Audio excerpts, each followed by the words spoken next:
울산 시민 모두를 위해 알짜배기 소식들만 모았습니다. 모두를 위한 소식 모이소. 오늘은 제니스병원 성형외과 이나라 원장과 함께 아동 봉합에 대한 이야기 나눠보겠습니다. 원장님 전화 연결돼 있습니다. 안녕하세요. 안녕하세요. 네, 반갑습니다. 자, 원장님 오늘 아침에 조금 춥지 않으셨어요? 갑자기 날씨 확 바뀌었죠? 네, 맞아요. 네. 이렇게 날씨가 또 선선해지다 보니까 여름 동안 못 갔던 이제 야외로 나들이 가시는 분들이 참 많아지고 있는 것 같습니다. 특히 아이들 어릴 때는 밖에서 막 뛰어노는 거 보면 참 부모 입장에서도 기분 좋거든요. 근데 그러다 보면 자연스럽게 또 사고도 많이 발생하게 되고, 어렸을 때 뭐 한 번씩 애들 다 다치는 거지.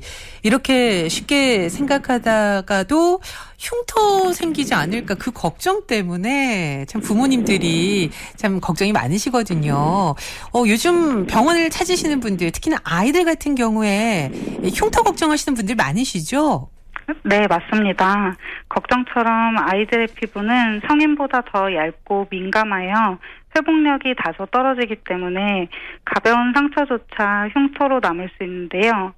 아이들의 피부가 찢어지거나 상처가 생겼다면 흉터를 최소화하기 위해 성형외과를 방문하시는 걸 추천드립니다. 네, 안 그래도 저도 들었어요. 뭐 응급실에 가는 경우도 있지만 일단 특히나 얼굴 같은 경우에는 무조건 성형외과로 가야 된다. 그런 말들을 주변에서 많이들 하더라고요.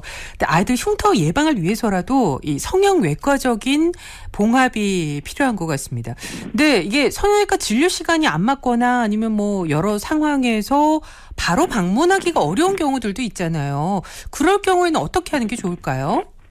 성형외과적 봉합은 상처가 생긴 후 1, 2일 이내에 받는 것이 좋습니다. 그래서 만약에 바로 내원할 수 없으신 경우에는 생리식염수를 이용해서 상처 부위의 이물질이나 세균을 씻어내는 것이 중요합니다. 이때 상처 부위를 만지거나 문지르지 말고 최대한 상처가 자극되지 않도록 해주시면 더 좋습니다. 네, 바로 가실 수 있으면 가장 좋겠지만 그게 여의치 않다고 하면 하루 이틀 안에는 그래도 무조건 병원으로 가셔야 됩니다. 이물질이나 세균을 생리식염수를 이용해서 가볍게 씻어주시는 걸 부탁을 해주셨어요. 근데 성형외과에서 아동 봉합을 할 때 그러면 그 일반 뭐 응급실이나 다른 분야에서 할 때랑은 조금 차별화되는 어떤 것이 있나 봐요. 어떤 과정으로 진행이 됩니까?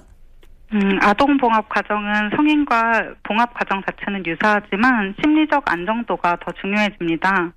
아동이 불안해하거나 무서워하지 않도록 의사나 보호자의 충분한 설명이 필요하고 편안하게 진행해주는 것이 중요합니다.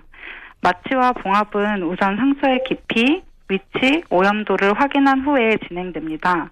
봉합은 찢어진 각각의 층을 찾아서 해부학적으로 복원하는 방식으로 진행됩니다. 찢어진 층을 깊은 층부터 근육층, 깊은 지방층, 진피층, 피부층 순서로 충분한 장력을 얻을 수 있게 꼼꼼하고 세밀하게 2중, 3중으로 봉합하게 됩니다. 네, 그렇군요. 자전거 타다가 아니면 뭐 킥보드 타다가 그러다가도 아이들 찢어지는 사고 많이 생길 수 있거든요. 근데 일반 다른 분야보다는 일단 성형외과에 가시면은 2중, 3중으로 봉합을 하게 되면 아무래도 흉터 걱정은 조금 덜 하셔도 되지 않을까 싶습니다. 그리고 마취 후에 이런 것들이 진행이 되잖아요. 마취는 어떻게 애들은 괜찮습니까? 아동 봉합 시의 마취는 환자 나이, 상처 위치, 그리고 아이의 협조 정도에 따라서 달라지는데요. 주로 사용되는 마취 방법은 국소 마취, 수면 마취가 있습니다. 국소 마취는 상처 주변에 국소적으로 마취제를 주사하여 해당 부위 통증을 없애는 방법입니다. 리도카인 같은 약물이 주로 사용되며 이 경우 아이는 의식이 깨어있고 호흡의 변화도 없는 상태로 운동신경 또한 차단되지 않아 움직일 수 있습니다. 네. 그리고 수면 마취는 상처가 크거나 봉합 절차가 길고 복잡한 경우에 사용됩니다. 너무 어린 소아에서는 사용하지 않으며 프로포폴이라는 마취제를 정맥 주사해서 환자의 의식을 일시적으로 통제하고 수술 중에 통증 및 불편을 느끼지 않도록 하는 마취 방법입니다. 네, 그러니까 일단 상처 정도에 따라서 진행하는 마취 방법도 달라지는 거네요. 자, 원장님과 좀 섬세하게 상담을 하시고 진행하시는 게 좋을 것 같습니다. 근데 저는 또 궁금한 게 이게 봉합 수술을 한 다음에 그 이후에도 관리를 잘 해줘야 되지 않을까 싶은데 어떤가요? 네, 중요하죠. 그래서 첫 번째로는 상처가 잘 치유되고 감염을 예방하는 것이 중요합니다. 따라서 봉합 후 일주일 정도는 상처 부위에 물이 들어가지 않도록 주의하셔야 되고, 의사 지시에 따라서 하루에서 이틀에 한 번 소독과 함께 상처 위에 거즈나 메디폼 같은 드레싱의 주기적인 교체가 필요합니다.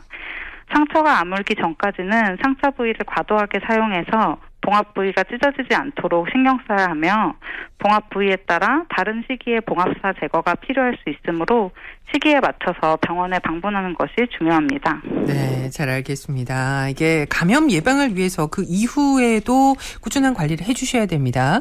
성형외과 아동봉합 미처 받지 못한 분들이 계시다면, 그러니까 이미 아이에게 흉터가 생겼어요. 그럼 그 이후에는 어떻게 돌이킬 수가 없습니까? 어떻게 관리할 수 있는 다른 방법이 있을까요?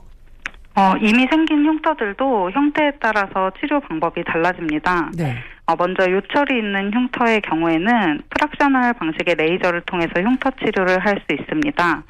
다친 부위가 치유되면서 울퉁불퉁하게 흉살이 생긴 부위를 레이저로 깎아내서 요철을 줄이고 주변 피부와 비슷하게 보이게 하는 시술입니다.